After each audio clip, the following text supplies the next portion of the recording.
ఉన్నానేమిటి? కొద్దిగా ఒంట్లో బాగుండకపోతే ఇక్కడికి తీసుకొచ్చారు. రేపు ఇంటికి వెళ్ళిపోదు గాని. ఇందాక జోలపాట పాడింది మాధవ. మాధవే కదూ? అతను ఇక్కడున్నాడేమిటి?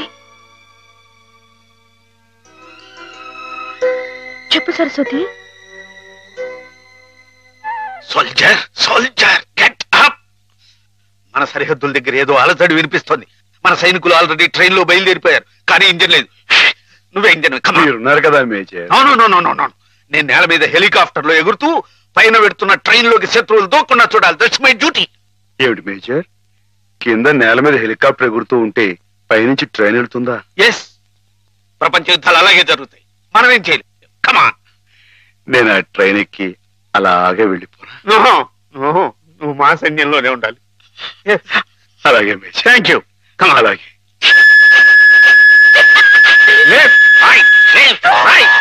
నీకోసం ప్రాణాలకు తెగించి అంత కష్టపడ్డాడమ్మా మాధవ. నేను వెంటనే మాధవ చూడాలి. నన్ను తీసుకెళ్ళవ సరస్వతి. అలాగే.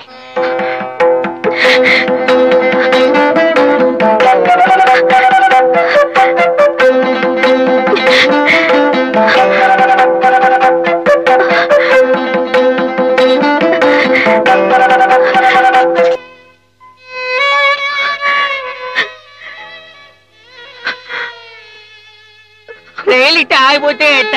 వెనక నుండి విమానాలు గుద్దుకుంటాయి. చట్టం. గార్డు జెండా ఊపాడు, అందుకే ఆగిపోయింది. అయితే వీడు పిచ్చి గార్డు. మంచి గార్డు కావాలి. పాపా, నువ్వే మంచి గార్డు. దా దా, భయపడకే. దా దా.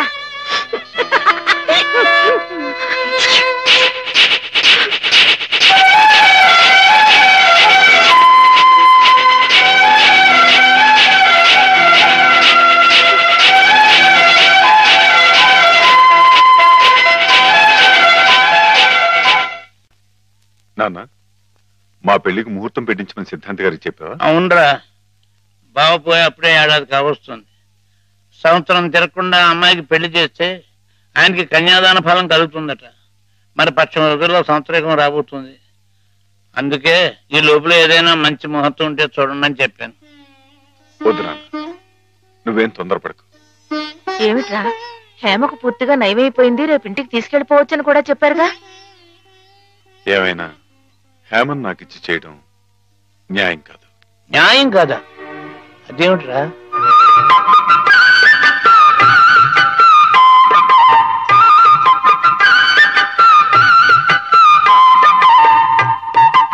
మాధవ, రండి అయ్యారు, రండి కూర్చోండి. చాలారా నీ మర్యాదలు. చండాలుడా, కడుపులో ఇంత కుట్ర రాసుకుని మొహానికి ఇంత నవ్వు పూసుకుని ఎంత వినయం నటించావురా మా ముందు. అయ్యారు మీరేమన్నారు? అయ్యా అర్థం. నిన్ను మా ఇంట్లో ఒక కుర్రాడుగా చూసుకున్నాను రా. అందుకే హేమ నువ్వు కలిసి తిరిగిన, హేమ నీ ఇంటికి వచ్చిన నీ మీద నాకు వేసమెత్త అనుమానం కూడా కలగలేదురా. ఒరేయ్, హేమ చిన్నప్పటి నుంచి నా ఇంటి కోడలు అవ్వాలని అవుతుందని ఎంత మర్చిపోయాను రా. అలాంటి పిల్లని ఎగతన్నుకు పోయి నువ్వు పెళ్లి చేసుకోవాలనే దుర్బుద్ధి ఎలా కలిగిందిరా నీకు? బావగారు ఎంత అభిమానించేవారు. ఆయన రాసిన కావ్యాలన్నీ అంకితం కూడా ఇచ్చారే నీకు. అటువంటి మహానుభావునికి ఇంత స్వామిత్రోహం ఎలా తలపెట్టావురా అప్రాచుడా? ఒరే, ఆయన బ్రతుకుంటే ఇప్పుడురా నీ దురాలోచన తెలిసి గుండె పగిలి సచ్చి ఉండేవాడురా. ఇంకా ఎందుకురా వెధవ బ్రతుకు?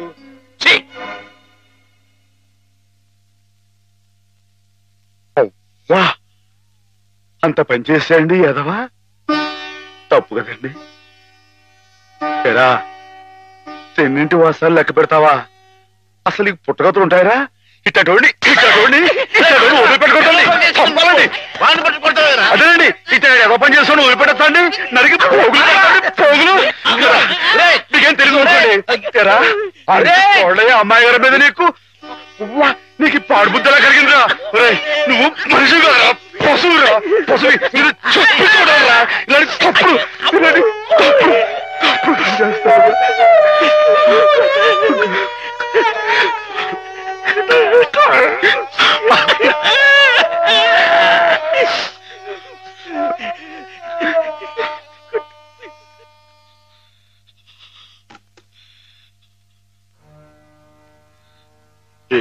బతుకురా నీది? ఏ ముహూర్తంలో పుట్టావురా? ఇంకా ఎందుకురా కావాలని బురద పులుముకుంటావు? నేను నానా మాటలు అంటుంటే నేను అట్లాంటి వాడు కాదు బాబు అని చెప్పాడు. ఇంకా ఎందుకురా పిచ్చోళ్ళ నటిస్తావు? ఏం బాగుంకుందామని నిన్ను చేరదీసి ఎంత అన్నం పెట్టిన వాళ్ళకి అన్యాయం చేసే మనసురా నీది. మనసు మనసు చెప్పుకోరా. నీ బతుకు గురించి ఆలోచించకుండా వాళ్ళ రుణం తీర్చుకోవడానికి ఉన్న హస్తం తమ్మేసి వాళ్ళకి సాయం చేసేది అది నువ్వు చేసిన తప్పు.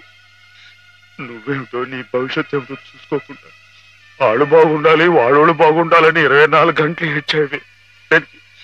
దేనికిరా ఇలా ఇలా నానా మాటలు అనిపించుకోవడానిక? అమ్మాయి గారు అని ఒక దేవతలా చూసుకున్నావే. తడి దేవతని సొంతం చేసుకునేంత సౌభాగ్యుడురా.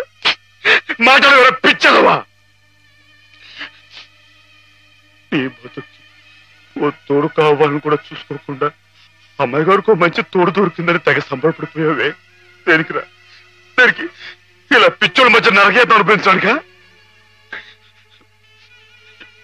ఏదో ఓ తాగుబోతే అథవా నానా కూతురు కూర్చోడంటే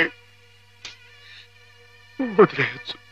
కానీ చిన్నప్పటి నుంచి నువ్వెవరో నువ్వేంటో తెలుసునా? ఆ పెద్ద అన్నారని మాట్లాడినారంటే ఒరే మాధవా, నిన్ను ఆ దేవుడు కూడా అర్థం చేసుకోలేదా? అర్థం చేసుకోలేదు. కుళ్ళు చచ్చిపోయేదాకా ఏడవరా ఏదవా? నీ మొక్క నాకు ఏదవని. మాధవా మాధవా ఎక్కడా? మాధవా బయటికి రా. వస్తున్నా. లోపల ఏం చేస్తున్నావు? చెప్పకూడదు. మరి అంతసేపు ఇలాంటి పిచ్చి పిచ్చి జోక్ వేసావంటే ముఖం పెరగైపోద్ది. కొట్టండి. పిచ్చి నీకా నాకా? పిచ్చి నీకే. మాధవ చచ్చిపోతా. చాలా బాగుంది.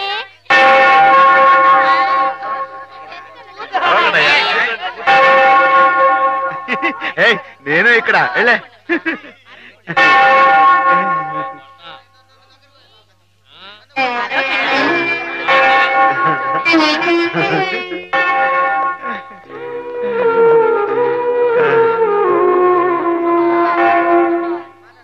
ప్రభులు వచ్చారా? ప్రభులు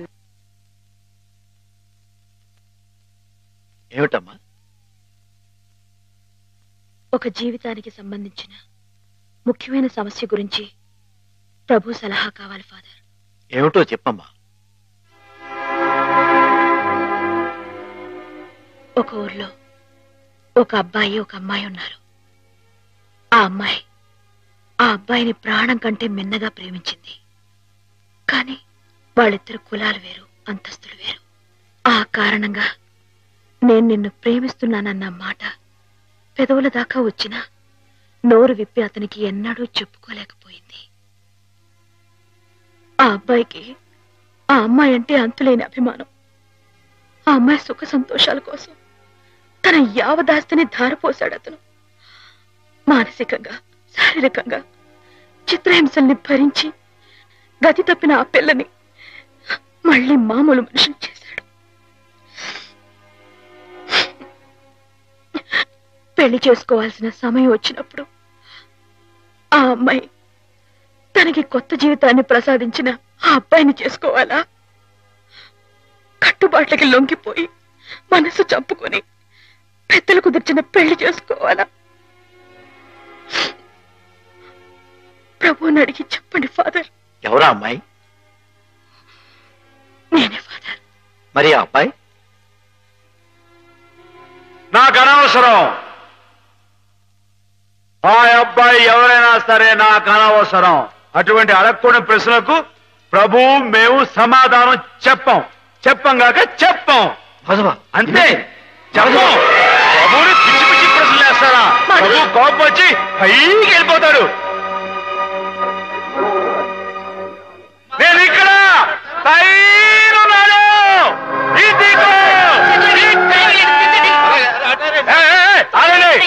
ఎవరైనా పైకి వచ్చారంటే తూకేస్తా. పోండి, దూరంగా పోండి. హెలికాప్టర్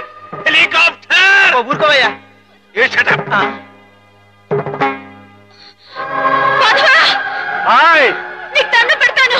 ఏ అఘాయితీ చేయకు. దిగు. మేము మనిషిని పుట్టించినప్పుడు అతనికి కులం లేదు, మతం లేదు. కానీ మీకు మీరే కట్టుబాట్లు పెట్టుకున్నారు.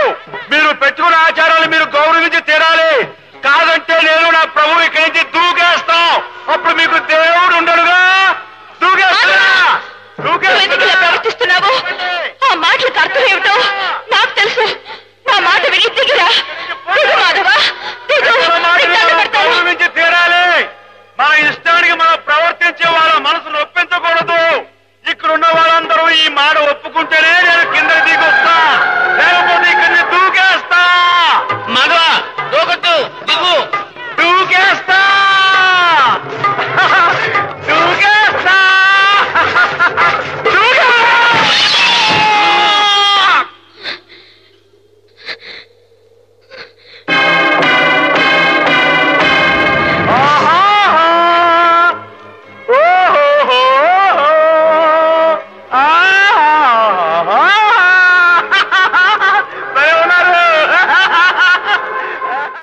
మనసు నిండా మాధవుడు రూపం నిండున్నప్పుడు ఈ ఒట్టె కట్టెని నీకు అప్పచెప్పటం భావ్యం కాదనిపిస్తోంది బావా. ఆ ఆత్మవంచన కంటే ఆత్మహత్య మేలనిపిస్తోంది. దయచేసి నా కోసం వెతక్కండి. సెలవు. హేమ.